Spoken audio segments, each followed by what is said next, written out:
So my name's Tegan. I am the course advisor for my MSc Financial Crime and Compliance in Digital Societies here at the University of Manchester. In today's session, we are going to be joined by a panel who are going to talk to you a little bit about the MSc, but also give you some industry insights, and we will cover some other relevant topics. So just to give you a bit of an idea of what you can expect from today, we also have the Q&A time that will be fitted into the end of the session. So please do pop any messages you have in the chat or in the Q&A function. And at the end, I'll also give a little bit of an overview of some key details that you will need to know, and some contact information for my team and in terms of making applications. So I'll hand over now to Professor Nicholas Lord, who will be able to do the introduction to our panel today. Yeah, thank you, Tegan. Hello, everybody. Good morning, good afternoon, good evening, depending on where you are joining us from. So my name is Nick Lord, a professor of criminology at the University of Manchester in the School of Social Sciences, and I'm one of the co-directors of this MSc on financial crime and compliance in digital societies. So this is a program that I founded maybe 4 or 5 years ago in collaboration with the International Compliance Association, with the idea of bringing together social science and practice around compliance, so that we can share with compliance professionals our insights from the world of academia in terms of theories, concepts, ideas that you can make use of in your compliance work, but also the opportunity for you to share your practical insights with us academics, but also with your peers as well. We'll speak a bit more about the program in a few minutes, but briefly in terms of my background then. So I've been researching various forms of financial crime for around 15 or 20 years now, often associated with concepts of white-collar and corporate crimes, that is, behaviors, deviance, non-compliance that takes place often in organizational settings or through the occupation. And this often relates to things in terms of my interests around behaviors such as corporate bribery, corruption. That was the focus of my PhD when I examined the response to bribery in business in the UK and Germany. But I've also looked at various other forms of financial crime as well, and done this from an international perspective as well. More recently, I've been involved in research on digital technologies, and therefore thinking about implications of new digital tech on compliance work, but also on the organization of serious financial crimes. And through that interests, I hold a position at the university as the director of the Centre for Digital Trust Society, and I'm also the director of what's called Crim Archive, which is a global repository for criminology research on various topics of interest to governments across the world. So that's me and my background. Let me briefly pass over to Jonathan Bowdler to introduce himself as well. Thank you very much, Nick. So yes, my name's Jonathan. I'm the ICA Global Lead for our postgraduate diplomas, and I'm here for 2 reasons. One, taking the postgraduate diploma is one way of obtaining a place on the MSc. Secondly, I'm going to talk a little bit about sort of an emerging topic, or give you sort of an insight into where we are with ESG, environmental social governance, and its impact on financial crime prevention and the wider governance, risk and compliance environment. I've worked for the ICA now for 15 years and was involved with Bill and Nick when this course was set up, and had the pleasure of teaching occasionally on 1 or 2 of the workshops. So I won't spend too much time on that. My career has developed from being an operations manager into a risk, a governance, a compliance, an MLRO manager, mostly within financial services before I joined the ICA. And now I have the pleasure of designing and delivering courses where trying to share both my experience, the ICA's wider experience, and also the experience of all the students that we teach, both at the ICA and Manchester, so that the continuous learning and development, particularly the hot topics, what's happening now and what's going to be happening going forward, are part of our toolkit. for managing both GRC, governance risk and compliance, and financial crime risk. So that's why I'm here, and I will talk to you again shortly. And apologies, I don't look anything like my photograph anymore. Must get that updated. That new summer haircut you have there, Jonathan. Okay, yeah, thanks, Tegan. Okay, so let's chat a little bit about the rationale for the program then. And I think what Jonathan just explained to you then in terms of his background and his role on the program was quite clear in terms of the unique partnership that this program offers. I don't think you'll find a program like this anywhere else in the world, potentially, where you have one of the leading research institutions globally working alongside one of the leading compliance associations as well. And as I mentioned briefly earlier, 4 or 5 years ago, we got together with a view to developing this program that would enhance the work that compliance professionals carry out on a day-to-day basis by underpinning that with some of the theory and concepts that you might learn from criminology, but also other social sciences as well. So at the University of Manchester, the program is based in the Department of Criminology. And as you can see there on the screen, ranked as one of the top departments in the UK for this area of work.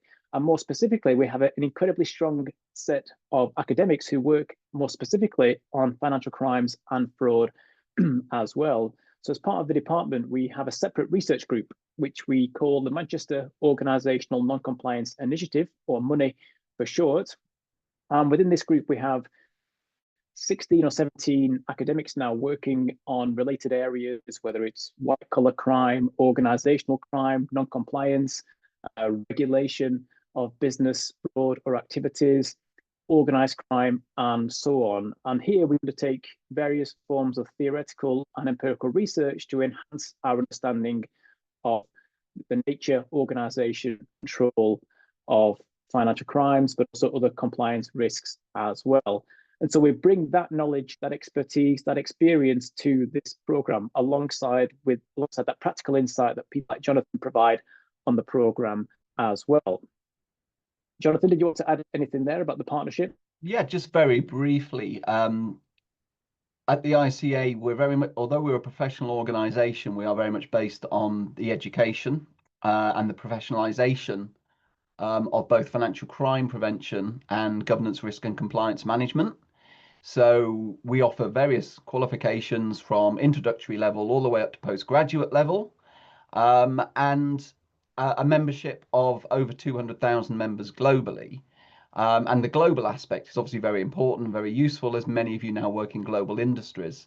So there's a real synergy between what we're doing, if you like, we're on the sort of the professional, on-the-job training stroke education that then leads and enhances, you know, your knowledge and understanding, and hopefully brings you and prepares you effectively for a master's in that area. And so we cover lots of different topics, all, you know, that encompass financial crime prevention, compliance, anti-money laundering, all those areas, and how it evolves. So very briefly, just to answer the first question that's appeared, artificial intelligence is a hot topic. It's a key tool that has become available to us, but it raises questions. So can we use AI as part of our toolkit? How should we use it, and what are the ethical implications? Now, we can't answer that in detail in a short presentation, but we certainly shouldn't be afraid of using it. It's the latest tool. Everybody else is going to be using it. Criminals are going to be using it. Okay, criminals are always early adopters of technology. So it's a very relevant tool for us in the fight against crime. The question is, how do we use it? What is ethical, what is not? So on courses with the ICA, and definitely on this MSc course, that's the type of discussion we have, and we discuss with peers, and we talk about relevant current topics and questions. So you can't rely on AI, which I think was written in the question, but it is certainly a tool that we should utilize. Okay. Yeah, thanks, Jonathan. And just to add as well, and we'll mention a little bit more about this later on, but obviously the latest technological developments like the expansion of AI tech and tools for compliance work, these are things that we do discuss on the program as well, both as part of the online learning materials within the program, but also during the masterclasses that we run 3 times per year as well. And we'll chat a little bit more about that later on in the session. But if we move on now, please, Tegan. So you might be thinking, well, how can gain a place on this MSc Financial Crime and Compliance in Digital Societies. So there are essentially two routes to joining this executive top-up program by the International Compliance Association's qualifications. Jonathan, I'll perhaps let you say a few things about what those qualifications entail, how they provide the foundation and the stepping stone to this MSc. Brilliant. Yes, thanks, Nick. So at the ICA, we have 4 levels of qualification. We have an introductory level at certificate for people who are new to the topic in compliance, financial crime prevention, anti-money laundering. We have specialist certificates in things like managing crypto asset risk, corporate governance, and things like trade-based money laundering, so more specific areas. But the next level up, the advanced certificate, is where the real professional development begins, and we're training professionals to be compliance professionals, to be anti-money laundering professionals or financial crime prevention professionals. And our third level of the diplomas is about management in those areas. So we're training managers who will be managing others, who will be communicating within the business and influencing their senior management team in terms of the strategy for managing financial crime prevention, governance, risk and compliance, and all related areas. And then finally, we get to these 2 programs, which are our 2 top tier programs, which I'm the course director for, the Professional Postgraduate Diploma in Financial Crime Compliance and the Professional Postgraduate Diploma in Governance, Risk and Compliance. So there's a little bit of overlap between the 2, but effectively these are for leaders in these areas within organizations. So these are for people who are already knowledgeable and have already managed others and may already be on the executive or reporting into the executive or even directors.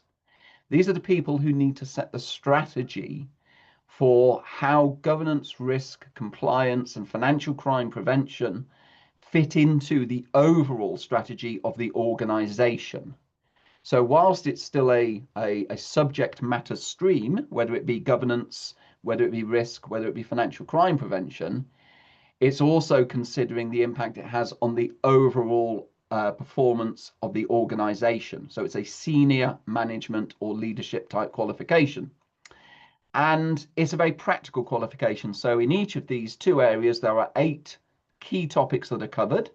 So for example, with financial crime compliance, money laundering, fraud and anti-corruption stroke anti-bribery, crypto crime, the development of AI, the development of quantum computing is even now beginning to find its way onto the syllabus. And then within governance, risk and compliance, it's a little bit more about cultural, how we communicate effectively, how we lead, how we influence others, but still with that focus on managing risk, strategic risk management, managing regulatory compliance, but at the strategic level rather than the detailed level. And both of these programs are hopefully, first of all, reinforcing knowledge that's perhaps been gained through experience by senior managers, sharing the knowledge that the people within your cohort have. Most cohorts, somewhere around 20 to 30 individuals from a global base, cross-industry. So there's lots to learn from each other.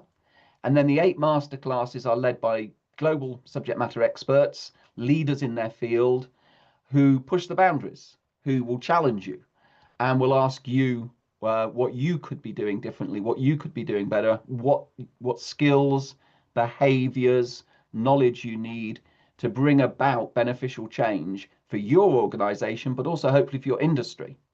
And it's true to say we also have regulators doing these courses as well, senior management within regulators, because we're looking at the overall regulatory environment.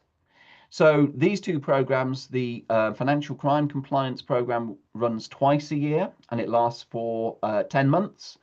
And the governance, risk and compliance program runs 3 times a year and it lasts for 10 months also.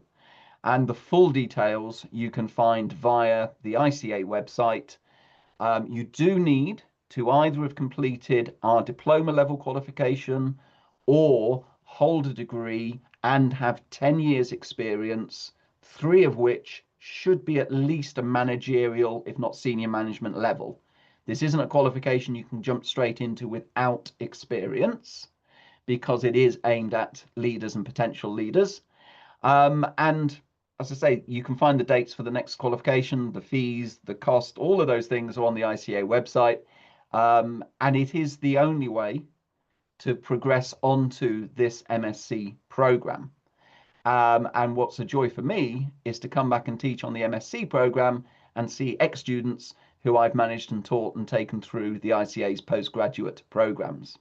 So that's probably enough for now.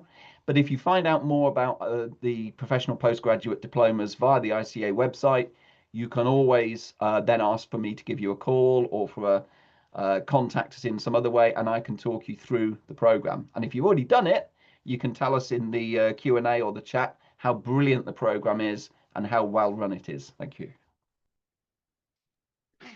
Yeah, thanks, Jonathan. And just to reiterate what Jonathan said there as well, so the MSc program that we offer at the University of Manchester is a closed cohort, in that you cannot apply to be on the program without having come through the ICA pathways prior to that. So if you are interested in the MSc, you'll first need to take one of those pathway qualifications into the program. And there's more information about that on the website as well. But before I talk a little bit more about the content of the MSc and the kinds of things or topics and issues that we look at, we thought it might be useful to have a bit of a discussion or a chat, if you like, around some pertinent issues in compliance currently. And AI has come up already in the discussion. I can see in the Q&A, obviously a very important issue. But Jonathan and I, and he might come into this as well, but Jonathan and I thought we'd have a chat about another important issue, that of ESG. And I'm sure this is a phrase that many of you will be aware of through your compliance work. So environmental, social, and governance, this new collective term, if you like, for understanding and assessing business impact on the environment and society, including as well how robust and transparent its governance is, with things like audits, executive pay, shareholder rights, company leadership, and so on. But of course, now ESG has very much been, or expected to be, integrated into the operations, the business models, and the sustainability of the private sector and companies more widely. So of course, this is a major compliance issue, in that we as compliance professionals have to be aware of the ESG aspects of the organizations with which we work. So Jonathan, I'd be keen to hear your thoughts about this. What do you think some of the key ESG issues are currently? To what extent should compliance professionals be aware of ESG, and how does it relate, for instance, to concerns about financial crime, compliance, prevention, and so on? Okay, well, one of the key words you just mentioned there, I think that was quite informative, was how, or one of the key questions perhaps is, why should compliance be particularly interested in ESG, apart from the fact that in some jurisdictions there are now regulatory requirements, particularly around reporting and transparency. But those regulatory requirements have sort of come off the back of ESG as a concept appearing in the first place. A few years ago at the ICA, we had a series of events under the sort of the banner of Beyond Compliance.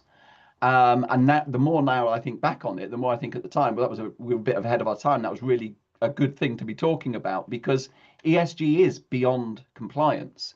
There are compliance requirements and aspects of it, but from an organizational perspective, we're talking about what kind of impact, not only my organization, but my industry, what kind of impact is it having on society as a whole? And a significant part of that, perhaps the biggest key risk we all face, is the environment in which we live. So at a time when Trump is saying drill, baby, drill, and BP are rolling back on their commitment to renewable energies, what should we be doing in response as, shall we say, a more concerned community globally on environmental impact of industries, including the oil and gas industry, which has also itself translated itself from oil and gas to the energy industry and the energy sector, which is a good thing. And whilst I may mention certain politicians and certain companies in passing. It is only for emphasis. BP certainly aren't the only people who have followed this route. The environmental risk is long-term and it's very, very difficult to manage. The social aspect, though, is something that's right in our face every day. So from heavily regulated industries, access to our products and services and how they're used and ease of access is a social issue. But equally, if we make access too easy and if we open things up too easily, what about the financial crime risk? Does that increase? Because we're trying to balance accessibility with managing, who are we doing business with? What's our customer due diligence here? And how do we offer those products and services? I had a group this morning, we were discussing the development of their new products and services and the distribution via their apps and their mobile phones. This was a global bank. And I said, how have your 60 plus customers responded or reacted to this? What's their usage of your new technology? And there was silence. People are getting excited about the use of new technology. ESG suggests, or the social element of it says, well, hang on a minute, is that the right approach for all of your customers? Have you considered those who may not have those skills or desire to develop those skills? Another key area in financial services is vulnerability, and vulnerability also translates across to financial crime prevention. I sometimes ask students, why do you do what you do in financial crime prevention? Might be an anti-money laundering analyst. And I get disappointed if I hear the answer to be compliant. That's not why we have anti-money laundering legislation and anti-money laundering functions and processes. It's to protect people. It's to reduce the number of victims of financial crime, which is a social impact. So ESG is already embedded in our industries for consumer protection, for environmental protection. And if you don't have a good governance structure, what are you doing in business? But it's almost like a way of trying to bring things together as society develops. And I think it's generational to a degree, as the new generation comes through and says, well, hang on a minute, we may be a successful organization, but what impact are we having on society? And trying to put some kind of framework around that impact. Yeah, thanks, Jonathan. Making connections, I think, to some of the earlier questions around artificial intelligence and ESG. Of course, when we think about organizations, companies, we also have to think about the supply chains and the networks that feed, say, the products that are produced by these organizations. So if, for instance, we now see this expansion in artificial intelligence, well, one fundamental question would be, where do the substances, the compounds, the ingredients, if you like, to produce AI chips come from, and can that be done in a sustainable manner? So it might be that certain products like, I don't know, say silicon are being sourced from certain regions or areas where there may be major concerns about the well-being of the labor force there, or it might be that some other undesirable behavior takes place along the supply chain in terms of the trading of these kind of core compounds. So to what extent do you think organizations need to be wary of the ESG risks or issues that align, say, with supply chains and supply networks, and how organizations can therefore account for any potential risks that may take place elsewhere within the organizational structure, not necessarily within, say, the parent company? Yeah, and I think third-party supply chains is a key area, both environmental and socially. And again, when people talk about ESG, you can say, so this is the E element, this is the S element, this is the G element, but only really to understand it. What you've got to then implement within your organization is, and you mentioned the word, integrating ESG into your existing systems and controls, into your existing frameworks. And some organizations have set up ESG roles or ESG departments or ESG project teams. And these are all valid options. These are different ways of looking at the, let's call it the ESG agenda. You know, how is it manifesting itself in your jurisdiction to your industry? So, for example, corporate governance regulators are certainly looking at transparency across environmental reporting and governance reporting. So you don't necessarily have, well, I'm not aware of actually any ESG regulators, but regulators are bringing ESG into their regulatory requirements. The ISO issued an ISO set of standards November, I think, last year. So we now have an ISO standard for ESG and for its application. So it's not a regulatory requirement, but we now have some sort of global best practice guidelines. Now, if you're involved in ESG, I'd highly recommend looking at the ISO guidance. But we do have regulation, particularly in Europe. We now have EU regulation on ESG reporting. It does focus on the reporting. And that leads, therefore, of course, to compliance requirements. So there are lots of sort of aspects that lead us into the ESG agenda, but it is integrated into things like the use of technology. How can we use that technology to implement our ESG objectives? What are our ESG objectives is probably a good question to start with, but how do you demonstrate, what reporting aspects do you bring into your ESG transparency? A lot of individuals, maybe even firms through third-party supply chains, will choose who they do business with, not just based on the value of a contract or the performance or price of a product, but also on how they trust that company, how they feel about that company or that organization. And ESG is one of those areas that may influence how people feel about your organization. Do they trust you? Do they do the research? As again, I think generationally, younger people are now looking a little bit more into, well, why is that pair of trainers so cheap? You know, wow, that's a good price. Yeah, there's a reason it's a good price. And people are realizing now to ask those types of questions. So it's not going to disappear. It's not a new topic or concept, ESG, but it is a framework to take us beyond compliance and maybe focus on some key aspects of our impact on society as a whole, and that one particular key risk area of climate change. And obviously, I'm sort of drawn into it originally by saying, well, what are we talking about here by and governance? It's not new, but it's a way of refocusing governance to capture some of those important topics. So it's a fascinating topic. It's part of the ICA programs. It's part of this course as well. But one of, you probably list about 20 different topics like ESG that we could go on for ages. But Tegan's just sent me a direct message telling me to shut up. Mm-hmm. Yeah, it didn't say that. It said you've got 10 minutes to go, but I will shut up. I think we've had 10 minutes, and bearing that in mind and the time, we should probably move on to the MSc and the Q&A towards the end to fit it all within the hour.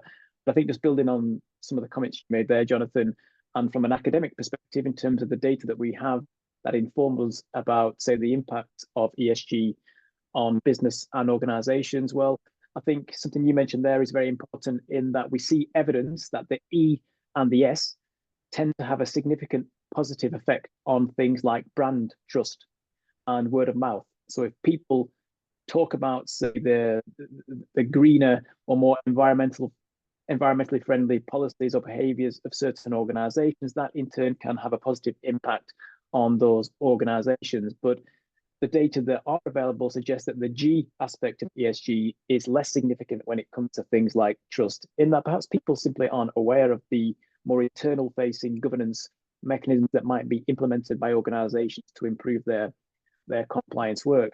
And a further point, I think, is, well, what is the relationship, therefore, between ESG implementation and things like financial performance? Yes, there might be a moral and normative argument for having more robust, transparent mechanisms internally within your organization to do a social good for the environment or for society. but can it also have some kind of benefit for the financial performance of the organization? And actually, the data is quite unclear currently, in that there are some studies out there which suggest that yes, higher ESG ratings can be or are associated with better or improved financial performance, but there are also other studies out there which suggest, well, actually, it's not that clear cut when it comes to implementing ESG and whether or not the relationship, say, between ESG policies and practices and, say, a return on equity or a return on assets is improved. Those data suggest the opposite as well. So the landscape is quite unclear currently, but I think there is a strong normative and moral argument for improved ESG, and inevitably, I think there will be some financial performance benefits of that as well. Tegan, would you like us to move on at this point, or shall we? Yeah, the screen's moved on, therefore we should move on. Okay, so back to the MSc then, and I'll speak a little bit now about the course content and structure, so you know what you can expect.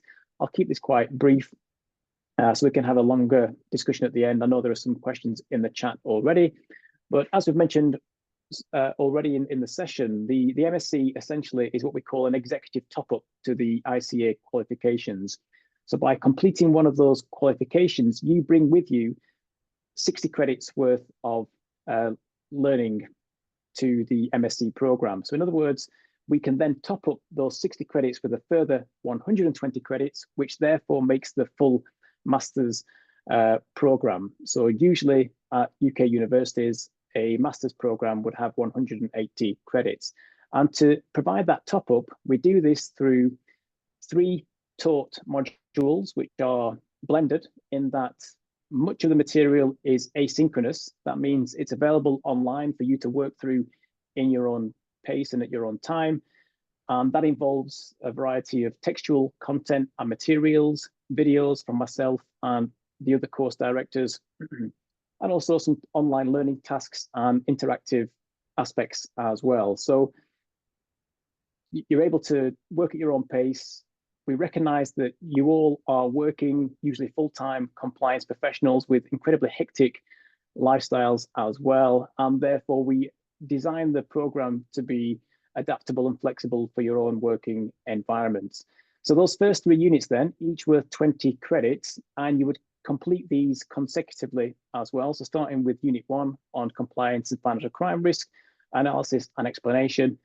Essentially, in this first unit, we provide you with some of the underpinning theories and concepts that help us understand the nature of, say, financial crime and compliance, but also some tools or modes of analysis that you can take away from academia and implement in your own workplace as well.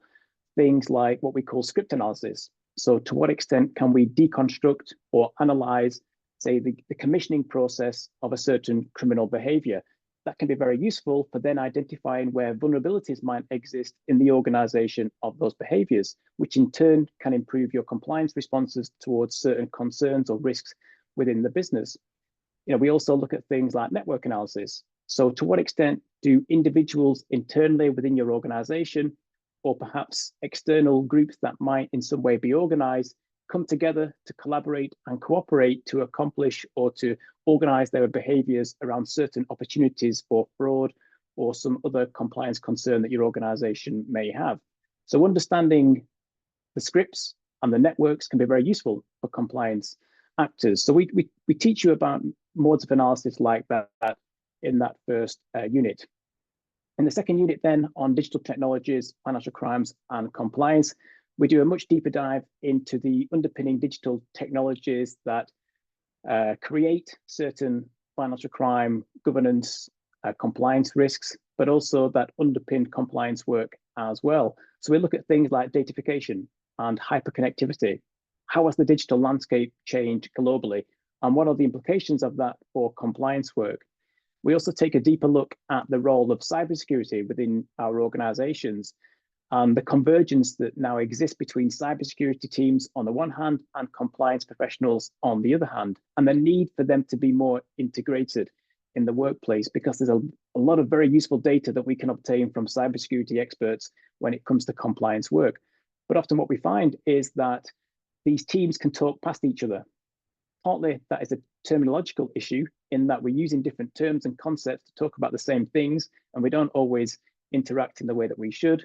But also the respective issues that are of concern for these different teams might be in some way distinguishable when there are actually relations there as well. So we can learn a lot by integrating our compliance work and learning from cybersecurity teams as well. And of course, on that module as well, we look at things like fintech, regtech, subtech, and all the recent developments when it comes to how technologies are being used for compliance purposes by organizations, but also by external regulators as well. In the third unit on data, evidence, and intelligence on financial crime and compliance, so here we essentially prepare you for the dissertation project that is coming up in Unit 4. So the dissertation is 60 credits and therefore makes up quite a significant proportion of the entire MSc. And we recognize that many of you coming back to academia when you've had a break away from university life for a few years or for some time, need to be provided with the foundations and the preparation to be able to carry out your own empirical research as part of that dissertation. So Unit 3 is all geared towards preparing you to carry out your own empirical research. So we provide you, for instance, with information and insights onto how to develop or design a researchable empirical research question. And then what kinds of strategies or designs do you require to be able to answer that question? What methods do you need to be able to obtain the data that will allow you to answer a certain research question that you formulated? And how then do you analyze those data? So Unit 3 is all about giving you the skill set and the tools to be able to carry out your own empirical research on compliance. And also in Unit 3, we have a look at other forms of data that might be out there in the compliance world that often we come across as part of our work. And you need to be able to interpret, interrogate, scrutinize those data to assess their underlying robustness. So we often see data, whether it's around corruption perceptions or other areas of financial crime. To what extent are the methodologies that underpin these indices or these insights actually robust?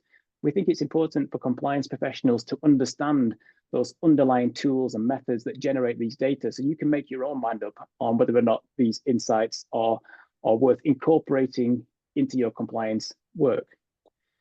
And alongside the first 3 units, then we have these 3 practical masterclasses that are held in Manchester. So although I mentioned much of the material is online and asynchronous, there is this in-person component to the program as well. Next slide, please, Tegan. Yeah, so in the practical masterclasses, then you have the opportunity to come to Manchester, and who doesn't want to come to Manchester, especially on days like this? It's incredibly sunny here today, so a great place to be. And it allows you the opportunity to network with your peers on the program, but also with the academic staff as well. During the weekends, you'll hear from experts in the field. So Jonathan often joins us as well for 1 or 2 of the masterclasses to share his insights from industry and teaching around compliance as well. But then we also hear from people from enforcement, from regulation, from other organizations in society that have some important compliance input as well. We also have lots of hands-on interactive activities that are related to your studies to keep you involved and active. We help you prepare for the dissertation and perhaps work with your peers on this. So it's all about bringing together the professional network, which of course is very important for the longer term as well. We recognize the importance of networking in this space as well. Although we encourage in-person participation, and again, coming to Manchester is a great thing to do, we also recognize that you're not always able to do that for different reasons. Therefore, we offer this live stream option for those of you who cannot attend in person, but would still like to participate online. So the masterclasses are hybrid in that there's an in-person and an online aspect to them as well. So next slide, please. Yeah, thank you, Tegan. So very briefly then, the program runs over a 12-month period. The first 3 units each have a 10-week period, so 30 weeks for those first 3 units, and they're broken down in the way that you can see on the screen there. So weeks 1 to 4, you engage with the online materials and carry out the various tasks, submit your assessment, should that be due before the end of the unit. You then have a week 5 consolidation week where you can reflect back on what you've learned on the program to date and perhaps catch up if you need to. Week 6 to 9, then continue with the online learning materials. And then there's a final week where you can revise, study, and then prepare your assessments for final submission as well. Once those 3 units are out of the way, so that 30-week period, we then move on to unit 4, which is the more substantial independent project, your dissertations, where you can do a long dissertation option, which is like a more traditional 12,000 word piece of writing.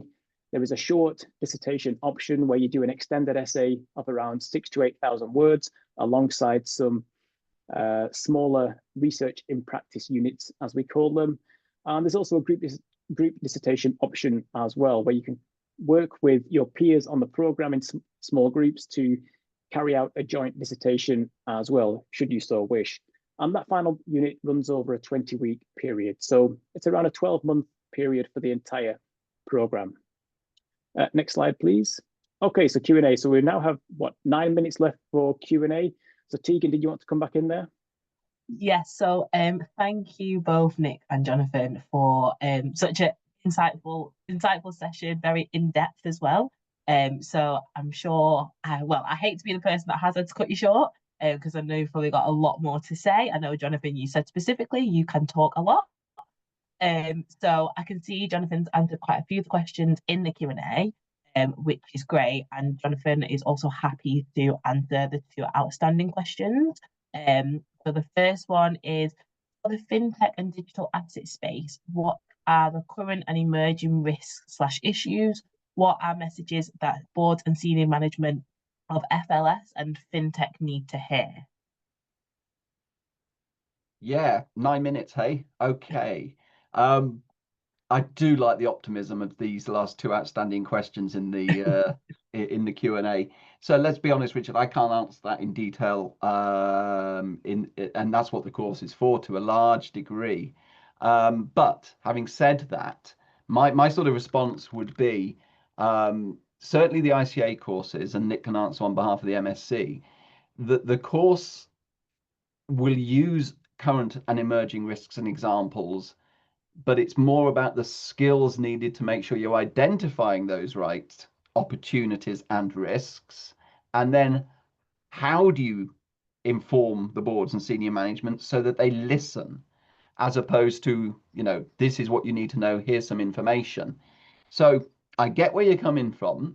They will vary from firm to firm and industry to industry. And with more time, we would look at some examples around, let's say, just for example, the fintech digital asset space. One of the issues is the differences in regulation in different jurisdictions. So the regulatory asymmetry, depending on where you're based and what you're doing. So you might pick that up and say, okay, so what are the opportunities that gives us? What are the risks that gives us? And look at it through the eyes of your own organization.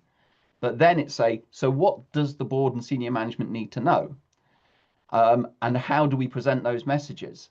We present them as opportunities with these risks, or do we present them as risks, but there are these opportunities? And how do we give the right information to make the right decision? And does that information include a recommendation from us? And if so, what should it be? So it's a little bit more about learning the skills and behaviors to be able to deal with these, whatever they are. And during the course, we will say, right, so what example are we going to use to go through this? Within a cohort of 30 people, there will be enough people there to have a discussion about it and to share ideas and to argue, I think this is important or this is important. But there isn't quite the time to get into that depth right now, I would think. I don't know if you wanted to add anything to that, Nick. I think you've answered that very clearly there, Jonathan. But what I would add from our perspective in terms of providing you with the tools on the program, one thing that we do is demonstrate to you how you can undertake your own, say, review of the evidence that exists out there, and therefore produce these very robust arguments for your senior management as well. So instead of perhaps basing your insights on anecdote or conversations more informally within your network across the profession, you can develop your own evidence base and provide that to your seniors as well. And we kind of help you understand how that can be done. Okay. I'll answer the second question, Yeah. Tegan, without having to run through it. I think hopefully everybody can bring up the Q&A on screen. So again, not answerable in how long we got now? 4 minutes. But I would suggest that it's not either or. We're talking about a political stroke economic strategy. And that will be the government's decision, influenced by, shall we say, certain individuals, perhaps, we could probably even identify, that will, in their political approach or their economic approach, both promote their country as a place to do business, which will support their currency, and make in their minds that their approach is to make them the place to go and do crypto business. Crypto and digital businesses can be done anywhere in the world. That's one of its advantages. So they are trying to promote the US as a place to do business and attract this industry. That brings with it certain benefits, which they will focus on while they're saying, this is why we're doing it. And maybe while we're also taking a lighter touch, particularly on enforcement. Other jurisdictions will say that's all going to blow up in their faces and go horribly wrong. We will be in the second wave, learning from those who lead, but we are going to be part of this. That's a more considered approach. Maybe the EU sort of as a region is going down that route. And then others may well be sitting right back and saying, you know, this is too high risk. We're not convinced it's long term. And we may be, you know, within China's response is a little bit more down that route, or certain other jurisdictions, Russia, are more going down that route of hanging well back because it's the belief, and it's usually political, but of course that's going to be advised by subject matter experts or people with their own agendas for running their digital businesses. I won't say Elon Musk. Oops, I've just have. So therefore, it's that strategic approach. Now, again, on the course, we will dig into more depth and start going into, so why is this happening? Can we influence it? What impact is that going to have on what we do in my firm? What risks does that bring to me and my organization? What benefits, what opportunities could it give rise to? What are the skills needed to make the most of this situation? We might see it as a good thing, we might see it as a bad thing, we might be indifferent, but our job is to minimize the downside risk and maximize the benefits. Thank you, Jonathan. Yeah. I've just seen one question come through. I feel like we can squeeze that one in if you or Nick would want to answer that one, which is, to what extent can customer misinformation or intentional data manipulation be considered an early indicator of potential financial crime? I don't know if either of you have any thoughts on that one at all, as the last question of the session.